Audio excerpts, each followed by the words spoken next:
been too long. Hey, Kasia. Hey, Few.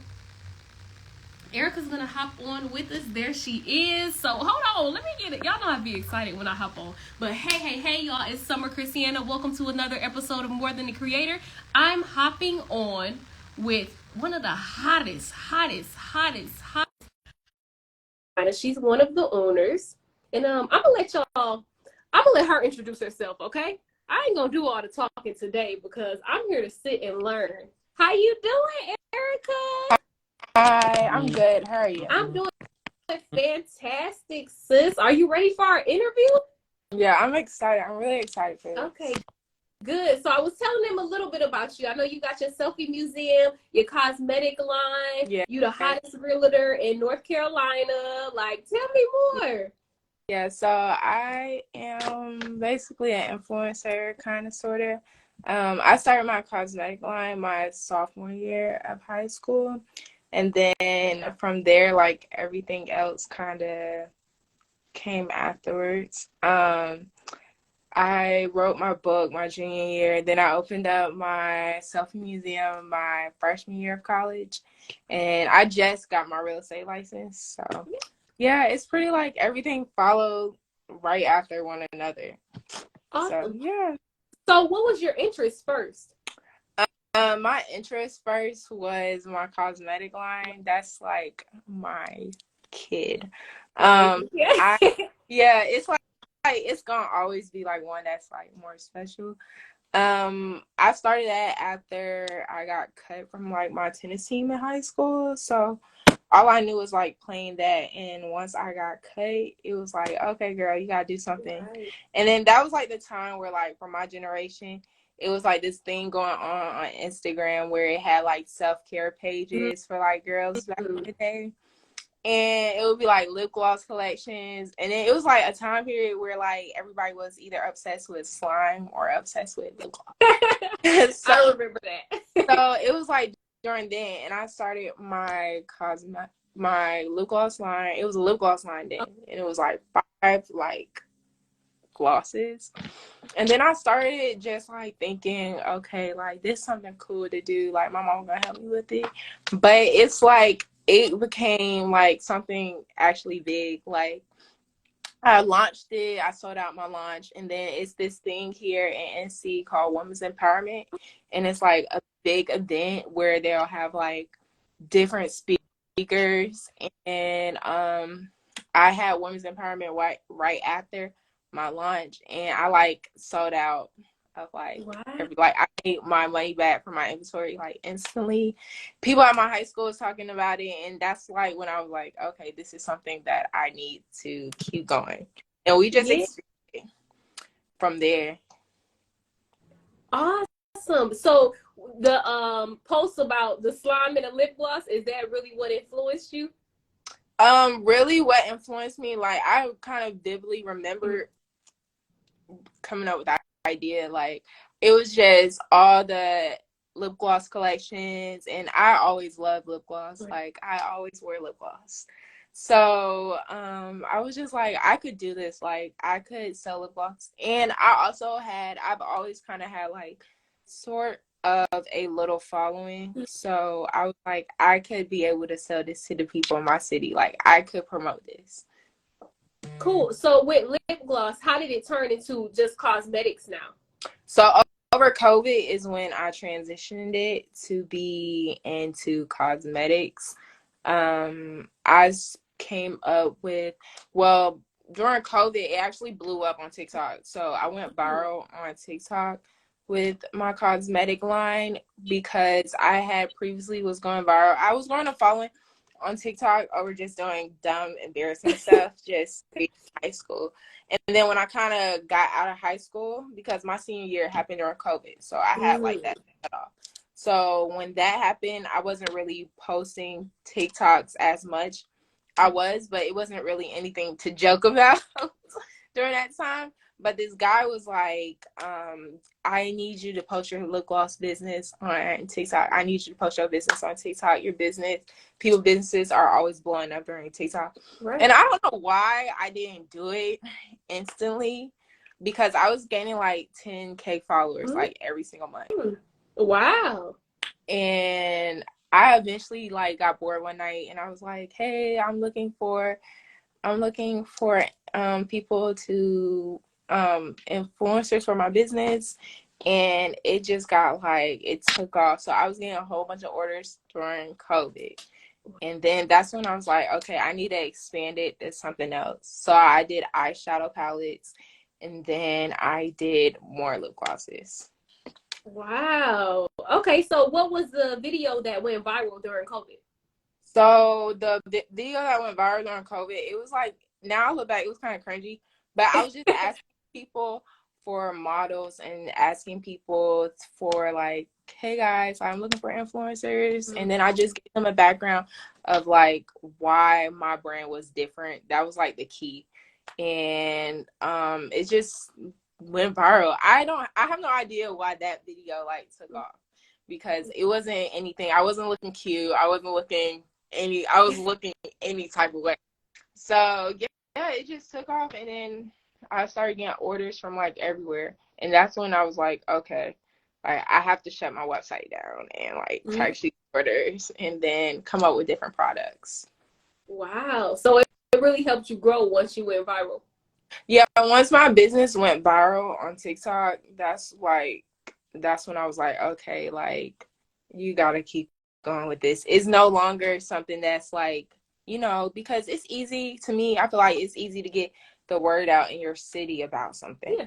But like when I saw like the places that my products was being ordered from, I was like, you need to you need to like do more with this. Now, with your business, do you make the products in home? Do you have a warehouse? What are your plans for making the product and shipping them out? Is it just you? I know you said your mom helps as well. So my mom helps with like the ideas and kind of, getting the product, but I have a manufacturing company. But I took my time when I first started my business. And during that time, it was like before girls had vendor lists and everything else. So I did like all this research to finding a manufacturer, finding a vendor, and then that's when I came up with it. And it's like every single time I've done something, it's an easier route, like come right next. But yeah, I have a vendor. And yeah. Okay, cool. So let's hop into next. You said was the Selfie Museum, right? Mm-hmm. Okay, let's hop into that. So how did that idea come about? Um, it was other selfie museums. Like I'm gonna be honest, it was other selfie museums, and I was just like, we could do this better. My mom, we were on TikTok and we like saw a selfie museum and it was cool. Like it was a dope idea. It was a dope concept. And me and my mom, like it takes for her to see like I'm really serious about something. Yeah. And then she'll help me. But it was kind of the opposite because I remember showing her this idea, like this selfie museum. And I was like, this is cool. And then I just thought it was just that. So it was like a few days later, she was like, Arica, I've been really thinking about that museum. And I'm like, okay, like what? I'm surprised because my mom's like more like super professional and super like straightforward. And I'm kind of like more fun, I guess. But like, yeah, she kept saying like, I'm really thinking about this selfie museum. And I was like, okay. But I had always loved the concept of the trap museum. And when I started my cosmetic brand, I used to travel and do pop-up shops. And I used to always be in Atlanta at one point. And every single time I'll go to the trap museum and I'll be like, this is like a very cool concept because really trap museum is a selfie museum. Right. It's just a selfie museum with a theme and not just different things. But yeah, and then she kept talking about it and I was like, okay, cool. I wasn't doing anything. I was in school, but my freshman year I was at home during COVID, just suppressed. And I was like, okay, this could be something I could possibly focus on. And once I saw that she was serious, I just came up with like, we figured out how many scenes we wanted to be in the museum. And I just sat down and just instantly came up with every single scene that we launched. So what is the theme for your museum? I know you said the Trap Music Museum has their theme. Do you all have one for yours? No, so the theme is, it's really no theme, and I kind of wanted it to be like that because I feel like when there's a theme to your museum, or if your museum has a theme, you're lowering it to like amount of people that's gonna come inside. So I just wanted it to be like a place where like everybody can take pictures. It's very girly in the front. It's pinked out, like everything's pink. But when you get towards the back, it's like a regular museum. We have things for guys, people of all ages, and that's kind of how I want it to be. How did you pick out your first sets? I went and looked. I can talk about it now. I went and looked at what everybody else had, and everything. I just came up with what nobody had. Good. Like I just went and saw like every single scene. I traveled to museums, and I was like, I don't want to do anything that I've seen anyone have. Right. And that's how like I just thought about like simple stuff that I would want to take pictures at, how everybody or places people were taking pictures at. And that's just kind of how I came up with them. And it was like off the top. Cool. So if you had any advice for someone that wants to open up a selfie museum, what would you recommend for them? To like think it through, and to make sure like it's gonna be, I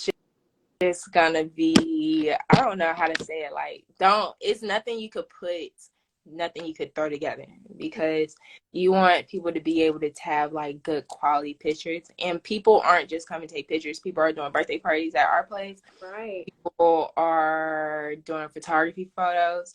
So you want to make sure like you think it through, and you have a passion for social media, because I don't like it when people open up selfie museums and they don't have a passion for social media, because it goes hand in hand. Exactly. Like you have to know how to work different things, and you're just gonna have to know how to you're gonna have to be part of social media to run a selfie museum.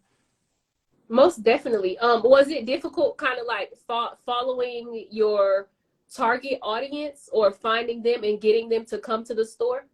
No. Good.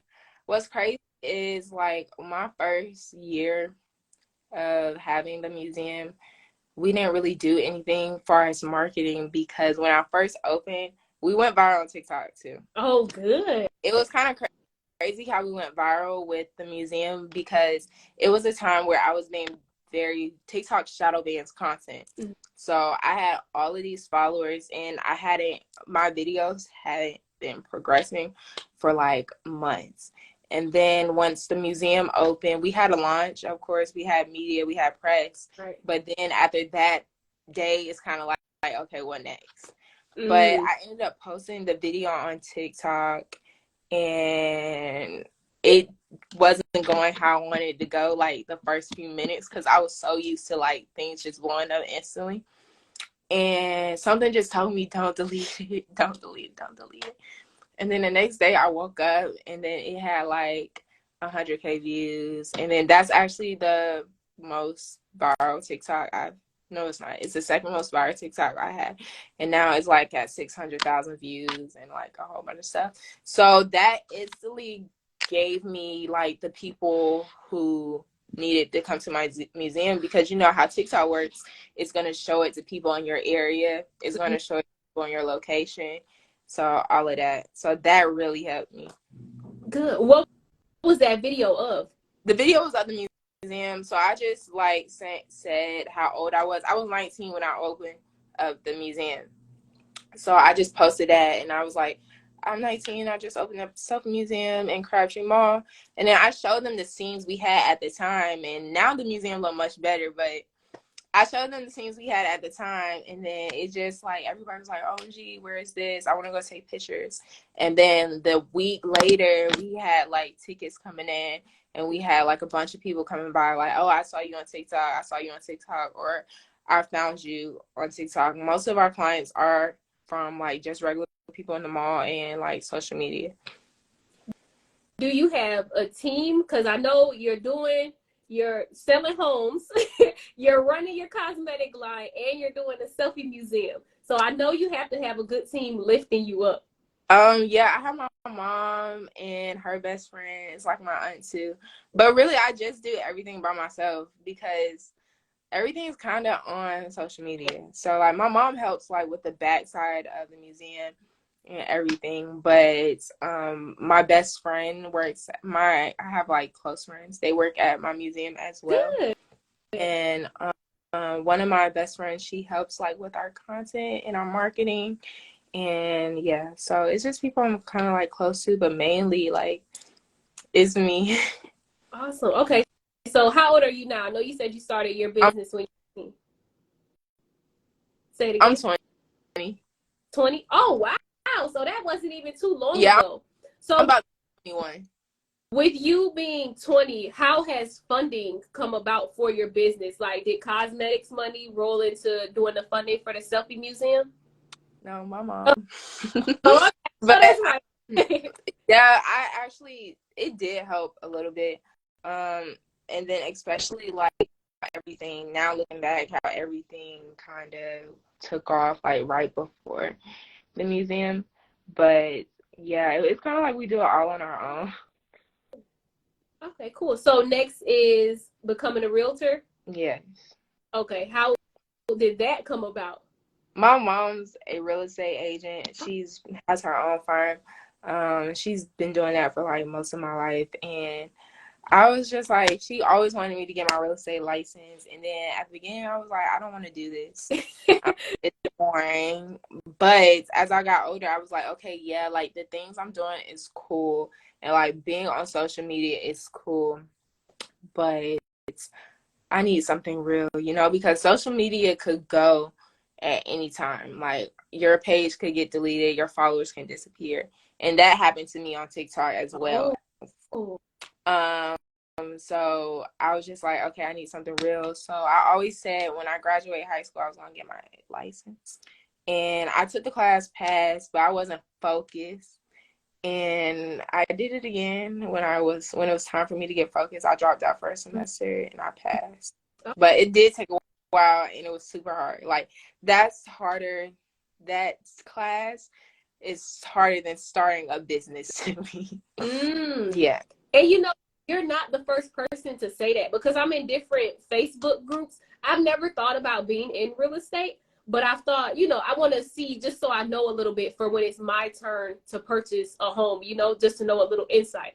So I've been in those groups, and yeah, you're definitely not the first to say that the testing is difficult and definitely more hard than starting a business. So what was your process for learning everything and doing the test that you could tell somebody that will help them out? So my first time, like I could be real, like I was young, like, and I had other things going on. I was distracted, but I always passed the class. But what really helped me pass the second time was like you have to study. It's a month class, like 4 hours, 3 times a day, 3 times a week.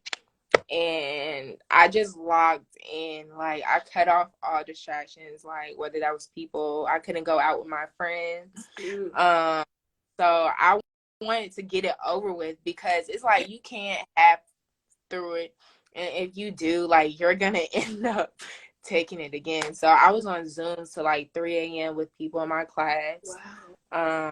Just trying to pass and just actually like not being hard on myself because that test stressed me out. Like I took it multiple times and it's just like you want to lock in because that's not anything you want to keep going through. Prolonging, yeah. Yeah. So this was a pandemic, right? While you were doing your testing? Well, my first time taking the class was during the pandemic, but me passing, like I just got my real estate license, I think last March. So last January is when I took my class and I just logged in. Like I found some friends and made friends in my class. I studied super duper hard and then I eventually passed it and I was happy. Do you think being in the pandemic, your first time taking the test, do you think that put a strain on it just a little bit, or was it more so like you focusing? I feel like the pandemic did put a strain on it Because me personally, even though my second class was online, I was more focused my second class, but I feel like classes like that should not be taken online because I just feel like you're gonna zone out. Like being on your computer for 4 hours, and I'm already on my phone, I'm already on my computer a lot. Like the last thing I want to do is like be in front of something for 4 hours. I feel like you have more of a focus and you're more there when you do it in person. Right. But the second time around I was definitely more focused. Like the first time I wasn't doing none of that. Like I would just close my book after class. But I was more focused because I really wanted it to. Like I really wanted to get it done and actually pursue into real estate. So then did your book come about after real estate or before? Oh, before my book came about, I published my book my junior year I published my book my senior year of high school. So that was 2 years after my cosmetic line because at the time I was obsessed with Jada Wada, and that was like she had like her business and everything, and I was like, okay, I could do that. And then the girls were also asking me about entrepreneurship, and then I was like, okay, I could do classes. I did classes during COVID teaching other girls about entrepreneurship and how to start their business online. And I just felt like, it might come easy for me, but it's not going to come easy for the next person.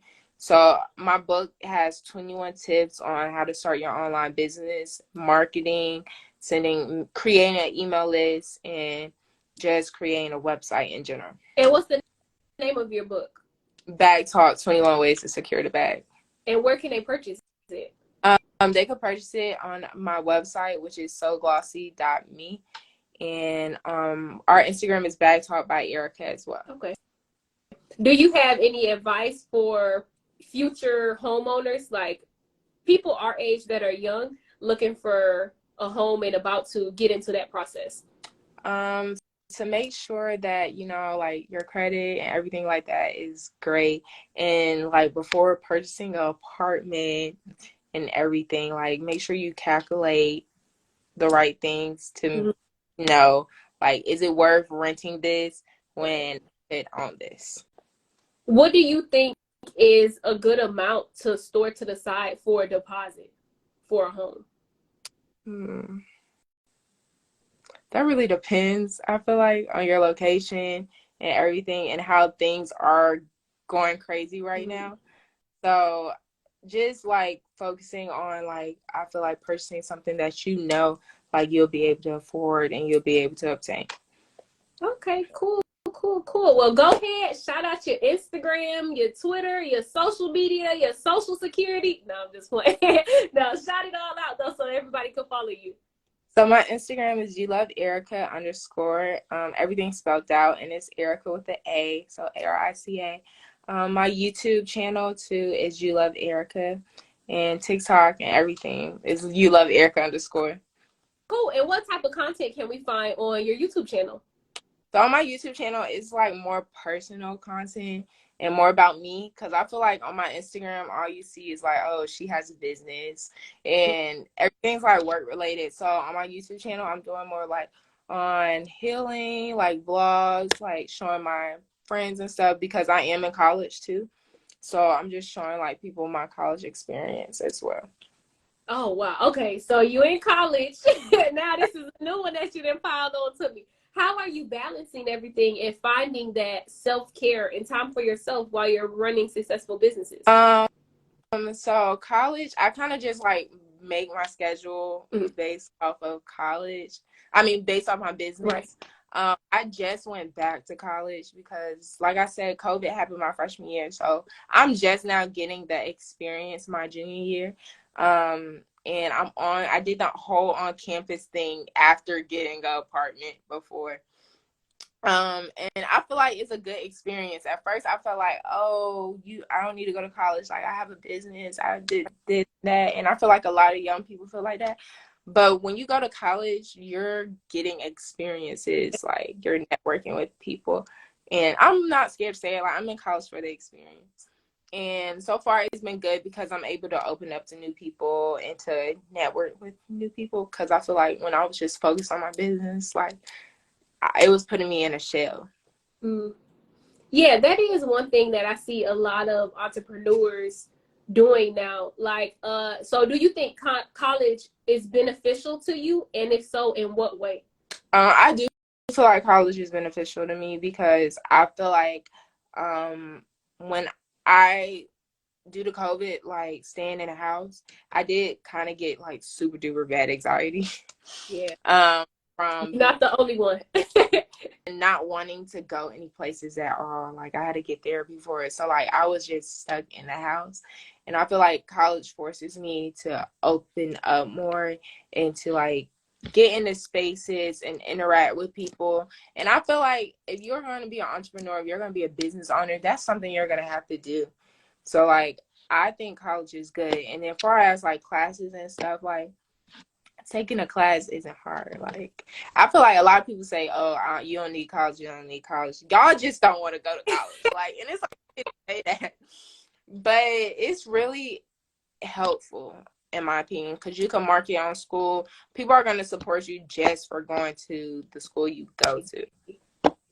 So it's no excuse in my opinion. Awesome. So what major are you in? I'm a business administration major. Perfect. Yeah. I was going to ask how that ties in, but business administration, that's perfect, right up the alley. Mm-hmm. You have any last words for the viewers and the followers? No, just make sure you guys follow me and keep up.